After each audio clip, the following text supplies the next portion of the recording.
ملت اسلامیہ۔ السلام علیکم ورحمۃ اللہ تعالی وبرکاتہ۔ الحمد للہ رب العالمین، نحمدہ ونصلی علی رسولہ الکریم۔ محترم سامعین، آج کا یہ مبارک دن جمعۃ المبارکہ، جو جمعۃ الوداع بھی ہے، یہ مبارک مہینہ اللہ کے فضل و عطا سے ہمارے سروں پر سایہ فگن تھا، اب اختتام کی منزل کو ہے۔ اس ماہ مبارک کی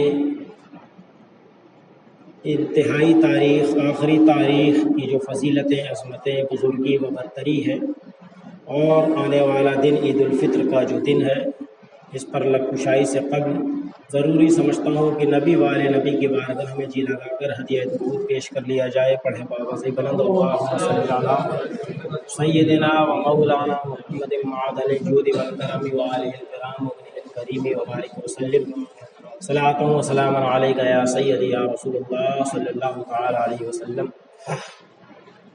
حضرات، یہ مبارک مہینہ رمضان شریف، آپ نے غور کیا ہوگا کہ بہت سارے ایسے لوگ جو پچھلے سال رمضان المبارک میں موجود تھے، ہمارے ساتھ نمازیں، سجدے، تلاوتیں کیا کرتے تھے، لیکن کل نفس ذائقۃ الموت کے تحت وہ اس دنیا اور خاک دانِ گیتی سے جا چکے ہیں، ہمارے ساتھ نہیں ہیں۔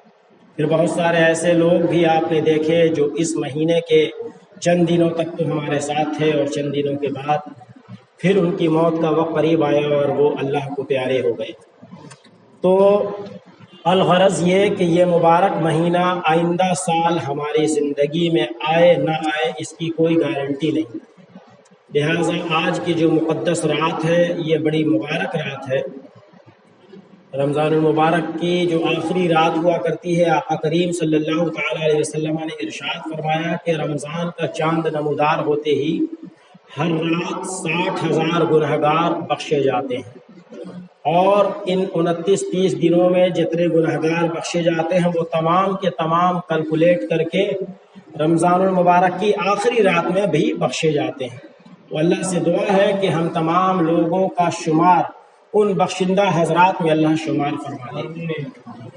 عزیزان ملت اسلامیہ، یہ اللہ تبارک و تعالیٰ کی جانب سے ہماری اور آپ کے اوپر جو فرض کی گئی ایک عظیم ڈیوٹی ہے، یعنی کہ اس کی رضا کے لیے روزہ رکھنا۔ صبح صادق سے لے کر غروب آفتاب تک کھانے پینے سے اور دیگر کئی چیزیں جو روزے کی حالت میں ممنوع ہے، حلال اور جائز ہونے کے باوجود بھی اس سے خود کو روکے رہنا، یہ روزہ ہے۔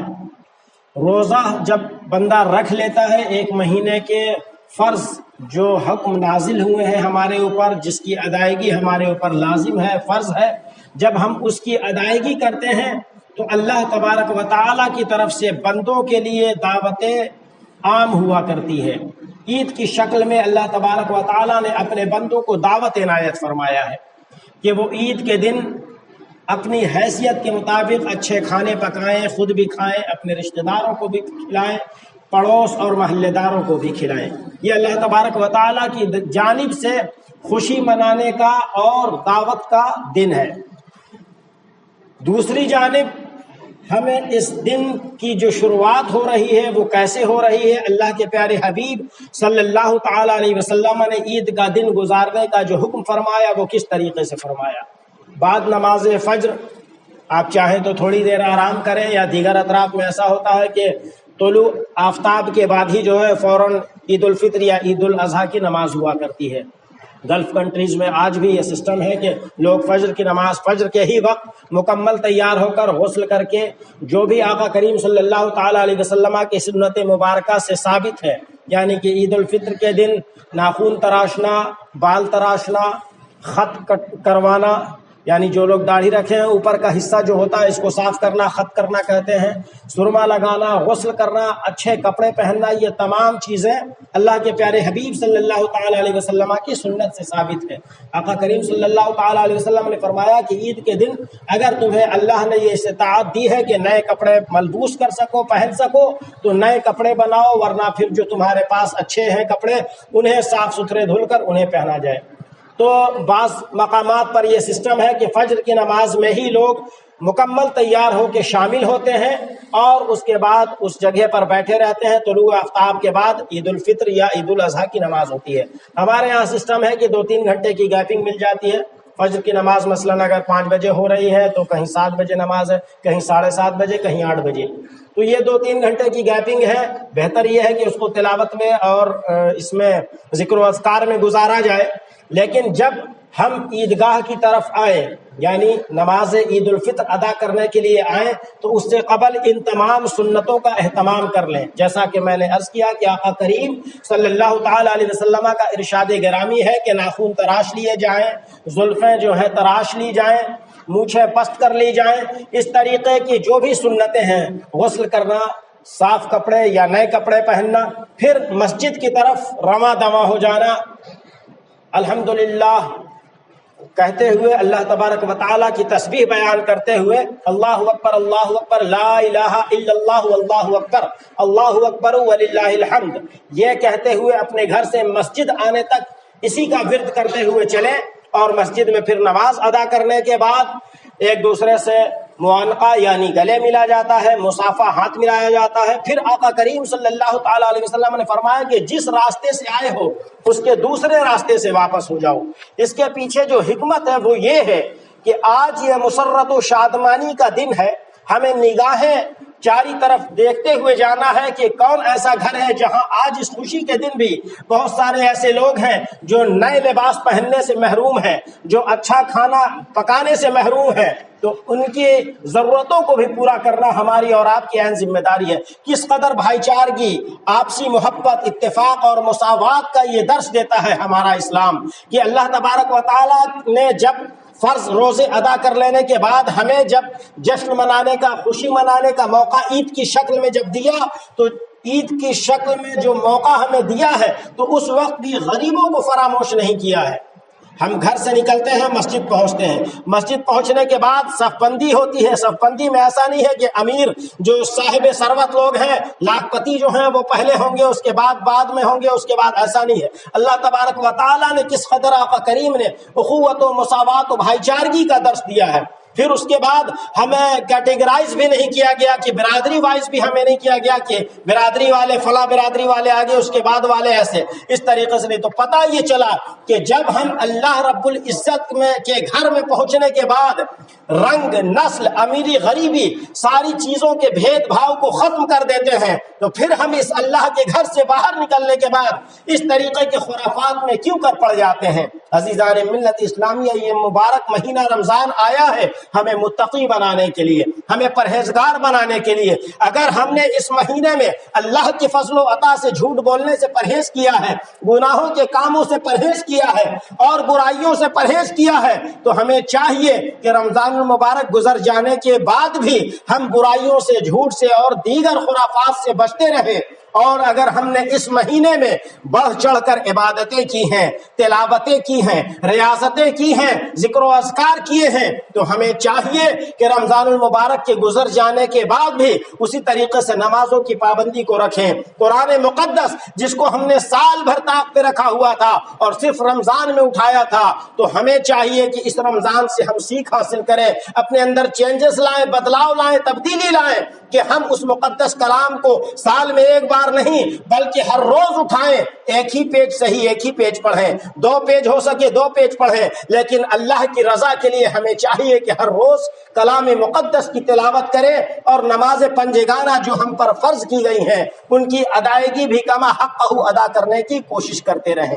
یہ رمضان المبارک ہمیں عبادت و ریاضت کا جذبہ پیدا کرتا ہے ہمارے اندر، ہمیں متقی اور پرہیزگار بننے کا جذبہ عنایت کرتا ہے. تو یہ صرف اس مہینے کے لیے ہی مخصوص نہیں ہے. عید کا مہینہ، عید کا چاند دکھ جانے کے بعد بھی یہ تمام امور ہمارے اوپر فرض اور واجب ہے. لیکن ہوتا یہ ہے کہ جو ہی عید کا چاند نظر آیا، جو 3 صف 4 صف پنجگانہ نمازوں میں لگا کرتی تھی وہ سارے کے سارے غائب ہو جاتے ہیں. جیسے لگتا ہے کہ فرض نماز ہمارے اوپر صرف رمضان میں کی گئی ہے. میرے عزیزوں، زندگی کا غور کریں کہ چلتے چلتے چلتے یہ گاڑی کب رک جائے گی کچھ پتہ نہیں، اور وہاں جو کام آنے والی چیز ہے وہ یہی آپ کی عبادت ہے، ریاضت ہے، غریبوں کی مزاج پرسی ہے، حال پرسی ہے، ان کی ضرورتوں کو پورا کرنا ہے، یہی تمام چیزیں کام آنے والی ہیں۔ جو چیزیں ہم نے اللہ کی راہ میں خرچ کر دیا، جو پیسہ، جو نعمتیں، جو دولتیں ہم نے اللہ کی راہ میں خرچ کر دیا، وہی ہمارے کام آنے والا ہے۔ جو سیو کر کے رکھا، جو بینک بیلنس اکٹھا کر کے رکھا، اللہ کے ہاں اس کی پرسش ہوگی، جواب دینا پڑے گا۔ لہٰذا اگر آپ کے پاس سیونگ بھی ہے تو اس کے لیے بھی اللہ نے ایک طریقہ کار بتایا ہے کہ آپ کے دوسرے مسلمان بھائی بھی ایسے خوشی کے ماحول میں غمزدہ نہ رہیں۔ ان کے لیے زکوٰۃ کا حکم آپ کے پاس آیا ہے کہ آپ اس کا تخمینہ کریں، کاؤنٹنگ کریں، اس کے بعد جو زکوٰۃ کا حق ہے، جن مستحقین کا حق ہے، ان تک اس حق کو پہنچا دیا جائے۔ 1,00,000 روپے کی اگر آپ کی ملکیت ہے تو اس میں سے 2,500 روپے آپ غربا مساکین تک پہنچا دیں۔ عزیزان ملت اسلامیہ، اسی طریقے سے وہ صدقہ فطر ہے، یعنی رمضان المبارک میں جو ہم روزہ رکھتے ہیں، روزے کے حالت میں ہم سے نہ چاہتے ہوئے بھی اگر کبھی بدنگاہی ہو گئی، کبھی چونکہ سال بھر جھوٹ بولنے کی عادت ہے، جھوٹ بول گئے آپ غلطی سے، تو ان تمام نقائص کو دور کرنے کے لیے صدقہ فطر آپ کے اوپر واجب کیا گیا ہے، جس کی ادائیگی عید الفطر کی نماز سے قبل تک ادا کر دینا چاہیے۔ سرسرام میں اس کی قیمت 50 روپے مقرر کی گئی ہے۔ جن لوگوں نے اب تک صدقہ فطر یعنی فطرہ ادا نہیں کیا ہے وہ عید الفطر کی نماز سے قبل ضرور ادا کر لے، ورنہ آپ کا روزہ زمین و آسمان کے درمیان معلق رہ جاتا ہے۔ عزیزان ملت اسلامیہ، تو اگر چاند آج ہو گیا تو کل عید الفطر ہوگی انشاءاللہ تبارک و تعالی۔ کل کا دن مسرت و شادمانی کے ساتھ گزاریں، لیکن شریعت کے حدود کو پامال نہ کیا جائے۔ یہ نہیں ہے کہ اب رمضان ختم ہو گیا ہے تو اب پہلے چلیں، پہلے موج مستی کر لیتے ہیں۔ بعض مقامات پر تو میں نے ایسا بھی دیکھا ہے کہ وہاں باضابطہ ڈی جے وغیرہ لگا کے ڈانسنگ پروگرام ہوتا ہے۔ بھائی رات بھر آپ نے شبینہ کیا تھا، ابھی رات بھر عبادت کی تھی، اب یہ کون سا شیطان سوار ہوا؟ شیطان جیسے زنجیر سے کھلتے ہی فوراً آپ ہی کے اوپر اٹیک کر جاتا ہے۔ کچھ علاقے ایسے ہیں، یو پی کے کچھ علاقوں سے واقف ہوں، میں نام لینا ضروری ہے، لیکن یہ نوجوانوں کو ہوا کیا کہ ابھی تو آپ سے بڑھ کر کوئی عابد و زاہد نہیں تھا، اور اب جو دیکھیے عید کے دن تو آپ سے بڑا کوئی شیطان نہیں نظر آتا ہے۔ تو میرے عزیزوں، نئی نسل کے نوجوانوں کے لیے یہ عبرت کا موقع ہوتا ہے کہ ہم نے اللہ تبارک و تعالیٰ کی رضا کے لیے رمضان میں روزہ رکھا تو شیطان قید تھا، اس لیے ہم نے روزہ رکھا، تو کوئی کامیابی نہیں ہے۔ کامیابی تو یہ ہے کہ شیطان قید سے آزاد ہو چکا ہے، وہ مکمل کوشش میں ہے آپ کو بہکانے، ورغلانے اور گناہوں کی طرف لے جانے میں، اور آپ خود کو اس سے دور رکھیں، باز رکھیں، یہ اصل کامیابی ہے۔ لہٰذا عید الفطر کا دن خوشی اور مسرت و شادمانی کے ساتھ گزاریں، لیکن شریعت کے دائرے میں رہ کر، نہ کہ فلم، ناچ گانے اور ڈانسنگ میں گزاریں یا دیگر لہو و لعب میں گزاریں۔ نئی نسلوں میں ہمارے یہاں شراب نوشی کی عادت آ گئی ہے، یہ تو بہار گورنمنٹ کا شکریہ ادا کرنا چاہیے کہ پابندی لگی ہوئی ہے، اس کے باوجود بھی لوگوں کے پاس پتہ نہیں کہاں سے فراہم ہو جاتا ہے۔ میرے عزیزوں،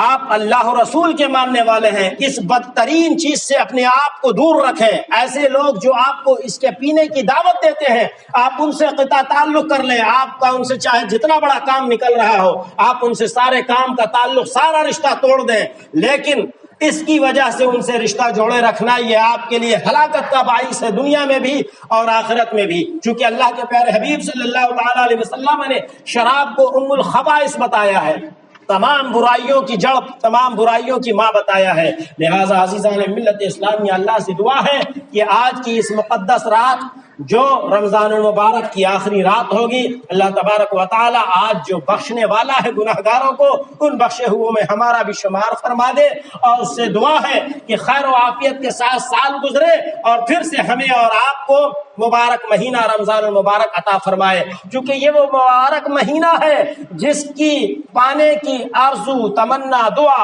آقا کریم صلی اللہ تعالی علیہ وسلم نے فرمایا ہے۔ آقا کریم صلی اللہ تعالی علیہ وسلم رجب کے مہینے سے ہی رمضان کے مہینے کو پانے کی دعائیں شروع فرما دیا کرتے تھے۔